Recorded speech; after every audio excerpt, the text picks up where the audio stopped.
Good evening, everybody, and welcome to episode 265 of the Ask the Coach show, where PingSkills helps you improve your table tennis. Surprise, surprise, Ma Long loses again. We'll talk about all the interesting results from the Korean Open and what it means for the Olympics. In the questions, we'll talk about half-long serves, how to play more aggressively, and whether to concentrate on your forehand only or to develop the backhand as well. I'm Jeff Plum, and as always, Super Coach Alois Rosario is here with me to answer your questions. Welcome, Alois. Thank you, Jeffrey, and slightly earlier time slot tonight. I look a little bit more alive. You Not do, my bedtime yet. indeed. Yeah. See, Alois is more of a morning person. I'm more of a late night person. Absolutely. Anyway, there you go. Well, Alois, some really interesting results from the Korean Open over the weekend. Yeah, again, as you called it at the start. So we saw once again Ma Long going down in an event, and basically this is probably his last event before Rio. So he, it's a bit negative to talk about his losses, but he did make the final of the Korean Open, but going down 4-3 to Zhu Xin again, so losing to Zhu Xin 2 weeks in a row. So real surprise. The other interesting part is that he won't be playing Zhu Xin at the Olympics. Yeah, so maybe that's good news. The only person he can lose to is Zhu Xin. He's not even going to be able to play in the singles. Yeah, exactly. So the other Chinese player that is playing at the Olympics is Zhang Jike, who lost in round 1 of the Korean Open to Chen Xian-an, as we talked about on Friday. So, very interesting indeed. So, Zhu Xin, good form. I watched. I didn't get the chance to see it live, but I did just watch some of it on ITTV, and boy, oh boy, is Zhu Xin in good form. It sounds like a great match, and it sounds like Zhu Xin could have almost won even more comfortably. Yeah, he could have. He had chances earlier as well, but and then in the last set he was up, I think 10-5, and Ma Long just grovelled his way back to 10-9. And last point, Zhu Xin, Ma Long was serving, so he was up, 10-5, 10-6, had his 2 serves. Ma Long made some really good countertop spins. He made another good countertop spin at 10-8, 10-9. Zhu Xin, Ma Long served short to his forehand. He just went right around and gave him the biggest banana flick you've ever seen into Ma Long's wide backhand, and Ma Long couldn't get to it. But it was almost like, I've got to do it here. This is it, or I'm gone by Zhu Xin. So it was a bit of a gamble, that last shot, but paid off. Korean Open champion. Absolutely. Now, do you think the Chinese selectors are going to be worried here now, Alois, that they've made the wrong decision? Well, is it the wrong decision? It's a good question. Zhu Xin, top form, beating Ma Long twice, winning the Korean Open, but no berth at the Olympics in the singles. Does get to play in the teams, though. Yeah, what about Fan Zhendong? He not even going to the Olympics. Nah, not even getting a Guernsey. So he lost to Zhu Xin in the semis. Again, 4-3, 11-9 in the 7th. So Zhu Xin, having 2 11-9 results in the 7th to win the title. But that's what it is. That's what it takes when you're one of the top players in the world. You've got to win those close matches, and Zhu Xin's done it twice there and taken the title. So Fan Zhendong, semi-finalist, not going, but Zhang Jike has a singles berth. So it's interesting. I love it. You know what I really love? The fact that now I'm actually watching 2 Chinese players playing each other, and I'm barracking for one of them. I was wanting Zhu Xin to win. I was in there, just wanting him to get around. So I love it because you're starting to get to know a little bit more about these Chinese players. It's not just they're China's playing in the final. And at the Olympics, if Zhu Xin was playing Ma Long in the semis and then Ma Long was playing Fan Zhendong in the final, it'd be great. Indeed, and I guess that's what happens a lot of the World Championships, and we saw some good matches there. Yeah, absolutely. There was the women's event results at the Korean Open. Sorry. Oh yeah, any other interesting results? Yeah, there was a women's event. Awesome. So, what happened there? So Ding Ning over her arch rival Lu Shiwen in the final 4-1. It was a little bit of a lackluster performance, I thought, by Lu Shiwen. I don't know, she just didn't quite look right. Ding Ning looked okay, looked pretty dominant, but yeah, Lu Shiwen was a bit out of sorts, missed a lot of balls that she would normally get. She won the tournament last week in Japan, but didn't have to play Ding Ning. So losing to Ding Ning this time. Ding Ning, as we know, playing at the Olympics. Lu Shiwen not playing in the singles at the Olympics. My, oh my. Unbelievable. It is. Yes. So, yeah. So, as I say, interesting results. Another interesting result, Harimoto, the young Japanese guy, just 12 years old in the under-21s, couldn't back up this time. He only made the quarterfinals, Jeff, the 12-year-old. Along the way, he beat Anton Schellberg, who is, great player from Sweden, and also Robinot from France. So he beat them both 3-1. And then went out for a 12-year-old. Yeah, it is. It's super effort. We were talking about Mima Ito being 13 and 14, so young. This guy's 12 and he's beating, in the men's game too, he's beating some of the best European players. It's great. It certainly is. All right. Well, let's take a look at today's PingSkiller question of the day, which is kind of related. It is, have the Chinese national team selectors got too much power? So jump onto our Facebook page or onto the PingSkills website and leave a comment. We want to know, have the Chinese national team selectors got too much power?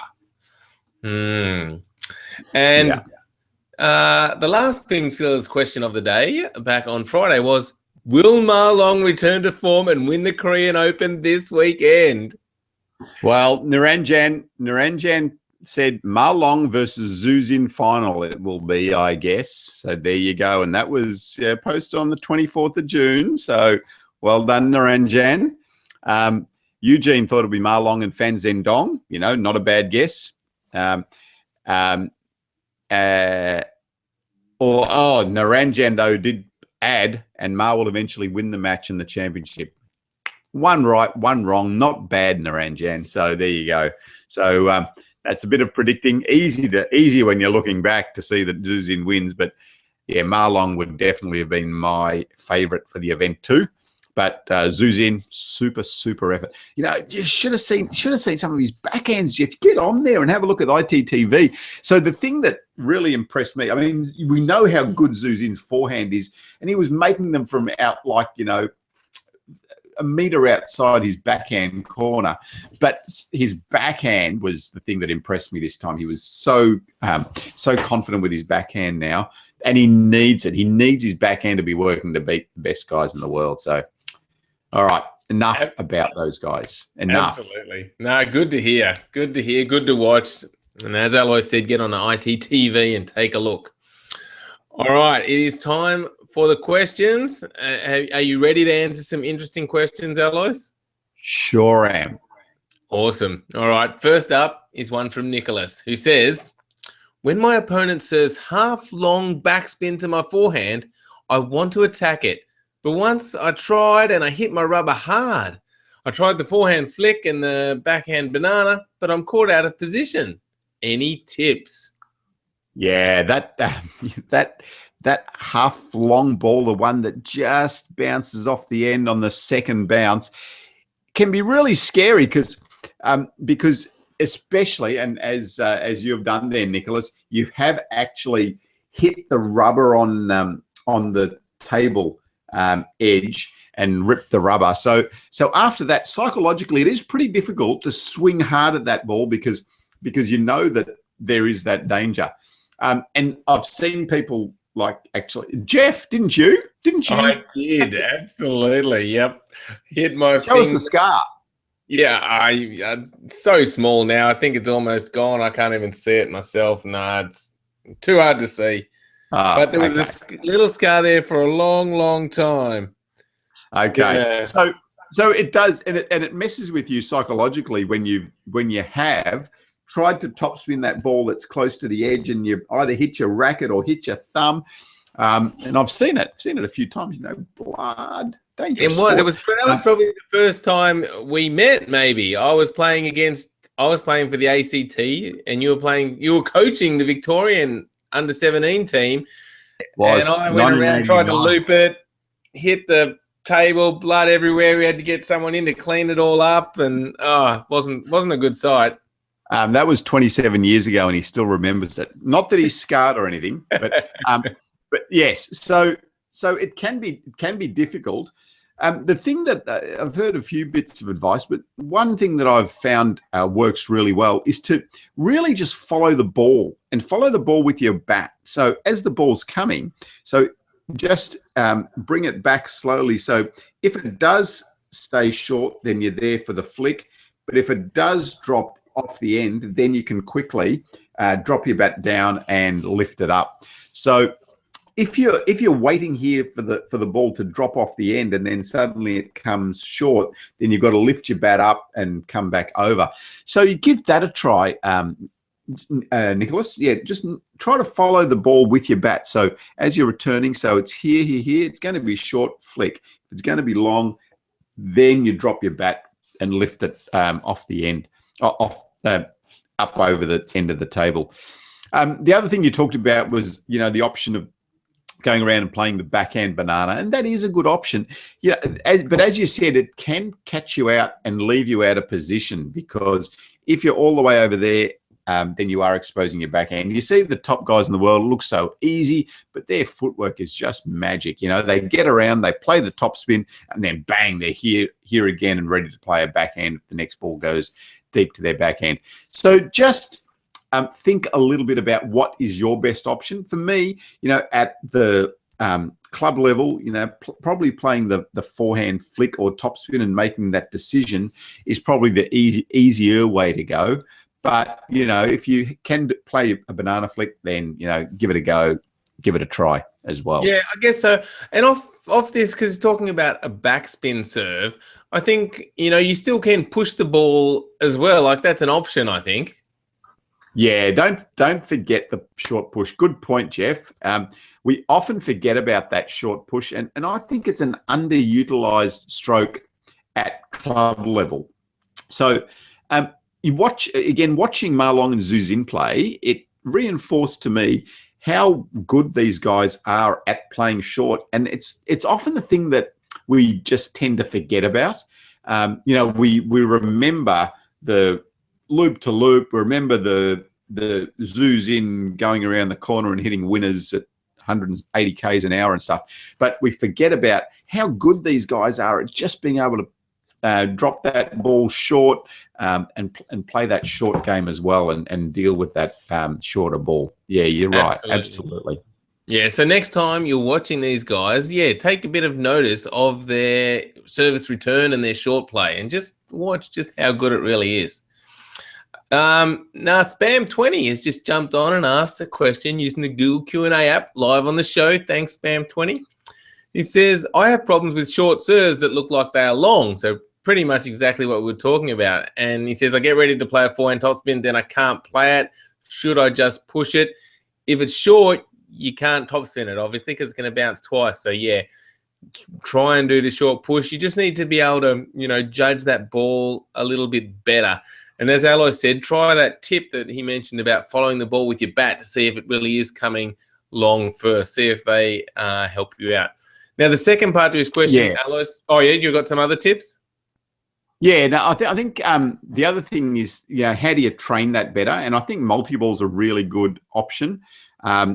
So just get someone to feed out the ball to you with backspin, and try to get them to feed, some that are just short, some that are just long, just so you start to recognize the flight of the ball that is going longer and shorter as well. So that, and then just lots of just short pushing, and recognizing when that ball's going long.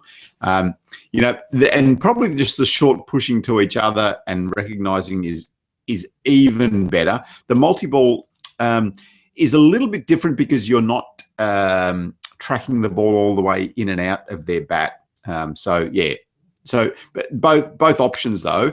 But you need to practice and start to be able to recognize the flight of that short and long ball as early as possible. And the better players are seeing that bang really quickly. They can see when the ball's going to be that far off the end or that far short as well. They're recognizing that really early. Yep, good advice. And so the second part of Spam 20's question is, I play with Mark 5 1.8 millimeter on both sides, but I would like 2 millimeters on my forehand. But should I perfect my technique first? I think 2 mil Mark 5 is okay for learning techniques still. It's still quite a good control rubber. So even the 2 mil. So if it's time to change your rubber, so if the forehand rubber is getting worn, then probably your next step is to just use a 2 mil Mark 5 as your next sheet. But don't go and just change it necessarily. There's not a huge difference between the 1.8 and the 2. But it's still going to give you enough control to learn technique. Excellent. All righty. Next up is a question from Tim, who says, to counter attacks, I usually try to block or chop the ball, but this leads to me playing defensively. I am more comfortable attacking, so how should I counter attack a topspin loop effectively? When I try, it goes into the net or it hits the edge of my bat. Yes. Counter topspinning is tough because when they topspin, the ball's dipping quite quickly, and it's can be difficult to judge properly.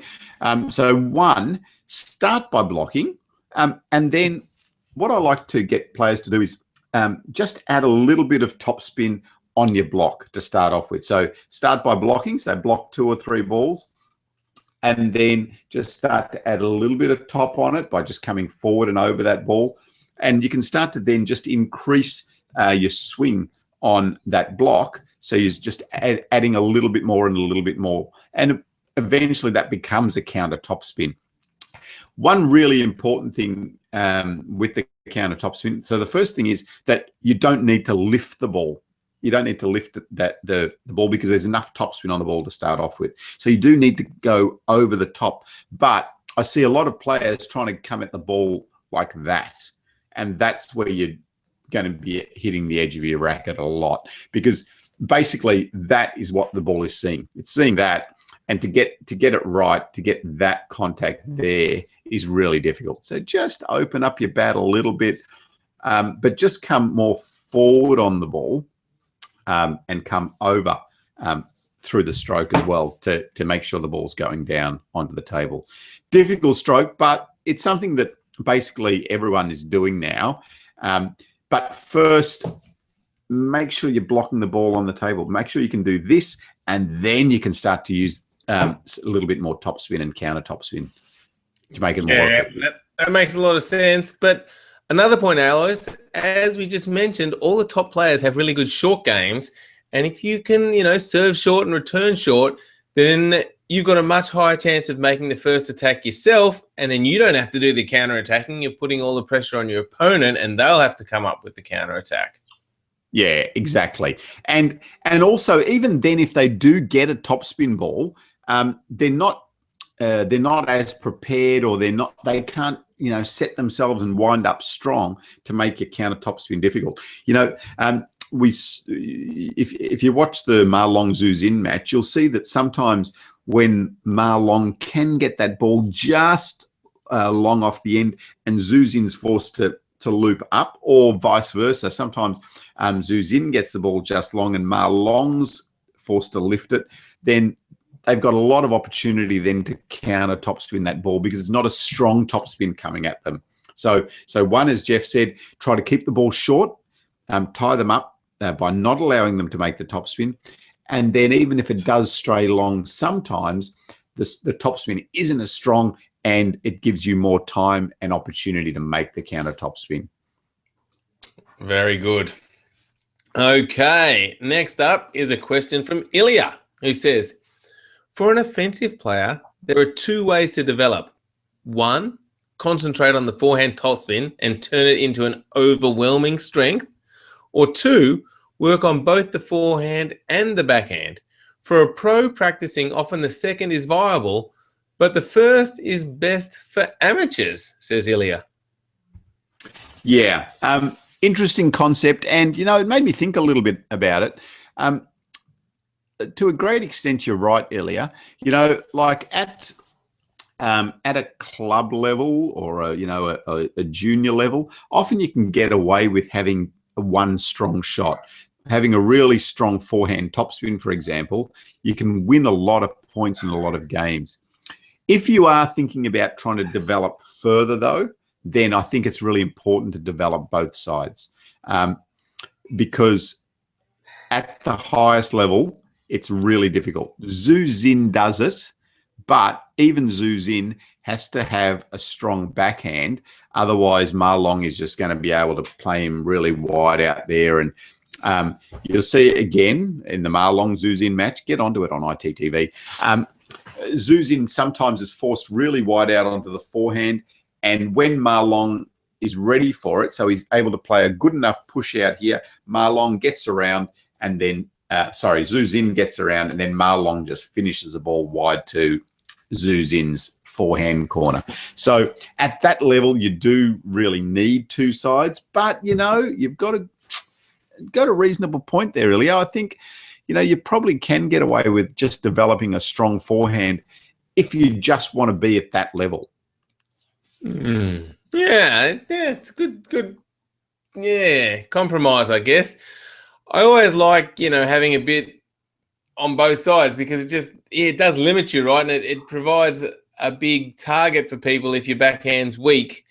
But I guess to exploit that, you need to be quite a good player. And so, yeah, that's why maybe it does work just at a local level. Very interesting. Interesting. Yeah, get onto the question on the Ask the Coach page and just put your thoughts on there too. Yeah, love to hear your thoughts. Good one. All right, Alois. Well, that wraps up another good show. A lot of interesting questions there. And, of course, who wouldn't like to talk about the Korean Open? Brilliant.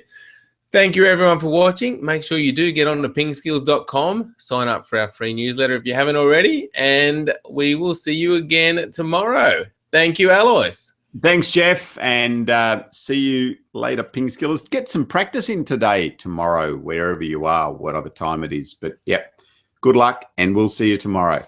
Bye.